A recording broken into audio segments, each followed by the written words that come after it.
વડોદરાના વાઘોડિયા સેવા સદન ખાતે જાતિના દાખલા કઢાવવા માટે અરજદારો ભારે હાલાકીનો સામનો કરી રહ્યા છે। કાળઝાળ ગરમીમાં છેલ્લા 4-5 દિવસથી જનતા ભૂખી તરસ્યા લાઈનોમાં ઊભી છે, જ્યાં પીવાના પાણીની પણ કોઈ સુવિધા નથી। 1951 પહેલાના પુરાવા હોવા છતાં મામલતદાર SS કસોટા દ્વારા અયોગ્ય રીતે 7/12ના ઉતારા અને શાળાના દાખલા મંગાવવામાં આવતા લાભાર્થીઓ આક્ષેપ કર્યો। આ મુદ્દે સ્થાનિક ધારાસભ્ય ધર્મેન્દ્રસિંહ વાઘેલાએ મામલતદારને આડે હાથ લઈને પૂછપરછ કરી હતી। તેમણે વડોદરા કલેક્ટરને ફોન પર આ વાતની હાલાકીથી વાકેફ કર્યા અને અધિકારીઓને કાર્યપદ્ધતિ સુધારવા નહીંતર સીધી સરકારમાં રજૂઆત કરવાની પણ ચીમકી આપી છે।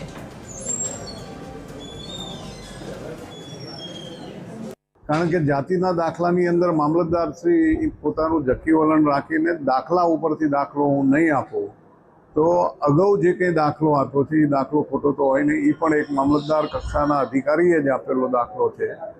હવે સમય ખૂબ ઓછો હોય, બાળકોના એડમિશન લેવાના હોય અને તમે લોકોને ધક્કા ખવડાવો છો, જેના કારણે થઈને બાળકનું ભવિષ્ય બગડે, એ કોઈ પણ કાળે ચલવી ના લેવાય।